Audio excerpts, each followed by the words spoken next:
ഇങ്ങനെയാണെങ്കിൽ നമ്മുടെ കാര്യം കട്ടപ്പോകയാകും. വെള്ളം കുടിക്കും. ഇനിയിപ്പം കിണർ പറ്റിക്കഴിഞ്ഞാൽ ഇത് ഒഴിച്ച് വെള്ളം കുടിക്കാം. അതേ നടക്കത്തുള്ളൂ.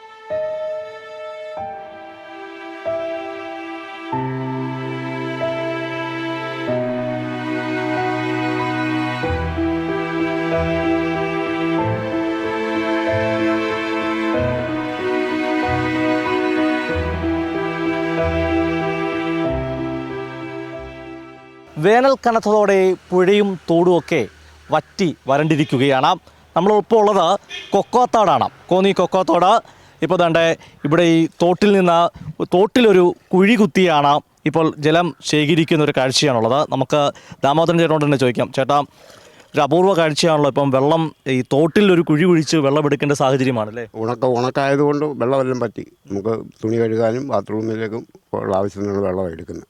അതിനുള്ളതാണ് കുഴി കുഴിച്ച് എടുക്കുന്നത്. കിണറുമെല്ലാം പറ്റി കിടക്കുന്ന. അതുകൊണ്ട് ഇതേ ഉള്ള ആശ്രയം. ഈ സമീപകാലത്തൊക്കെ ഇങ്ങനത്തെ ഒരു വളർച്ച ഉണ്ടായിട്ടുണ്ടോ? ഇല്ല, ഈ അടുത്ത കാലത്തുണ്ടായിട്ടില്ല. ഒരു 3-4 വർഷം കൊണ്ട് ഇങ്ങനെ സംഭവിച്ചിട്ടില്ല. ഇനി ഇത് കൂടത്തേ ഉള്ളതെന്നാണ് തോന്നുന്നത്. ഇങ്ങനെയാണെങ്കിൽ നമ്മുടെ കാര്യം കട്ടപ്പോകയാകും. വെള്ളം കുടിക്കും. ഇനിയിപ്പം കിണർ പറ്റിക്കഴിഞ്ഞാൽ ഇത് ഒഴിച്ച് വെള്ളം കുടിക്കാം. അതേ നടക്കത്തുള്ളൂ. കിണറ്റിന് എല്ലാ ആവശ്യം വെള്ളം എടുത്താൽ തീരുമായിരിക്കും അല്ലേ? കിണറ്റിലെ എല്ലാ ആവശ്യവും എടുത്താൽ നമ്മൾ 5-6 വീട്ടുകാർ പോരുന്ന വെള്ളം പറ്റും. അപ്പോൾ അതുകൊണ്ട് ഇതൊക്കെ ഉള്ളൂ ഇനി ആശ്രയം. ഇതിപ്പോൾ എങ്ങനെയാണ് ചേട്ടനെ തോന്നുന്നൊരു ഐഡിയ ആണിത് കുഴിച്ചെടുക്കുന്നത്? ഞങ്ങൾ എല്ലാ ആണ്ടിലും ഇത് തന്നെ. പക്ഷേ ഈ ആണ്ടി ഒരുപാട് കൂടുതലായിട്ട് കുഴിക്കേണ്ടി വരും. ഇതങ്ങനെ വെള്ളം പറ്റുമോ? ഇതിടയ്ക്ക് പറ്റും. ഇതിപ്പം ഇന്നിപ്പോൾ ഇത്രയും വെള്ളമുണ്ട്. ഉച്ച കഴിയുമ്പോഴത്തെ വെള്ളം നമുക്ക് പറ്റും. പിന്നെ വീണ്ടും നമ്മൾ കുഴിച്ചെങ്കിലേ വെള്ളം കിട്ടത്തുള്ളൂ. അങ്ങനെ ഈ തോടിൻ്റെ നമ്മുടെ ഇവിടുത്തെ അവസ്ഥ, കൊക്കാത്തോടിൻ്റെ അവസ്ഥ ഇതാ. വെള്ളം എങ്ങനെ ഈ പഞ്ചായത്തിൽ നിന്ന് കിട്ടുന്നുണ്ടോ?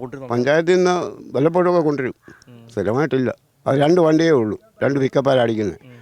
അതേ കൊക്കാത്തോട് 2 വാർഡാണ്. ഈ 2 വാർഡിലും കൂടെ ഈ 2 വണ്ടിയും കൊണ്ട് നടക്കത്തില്ല.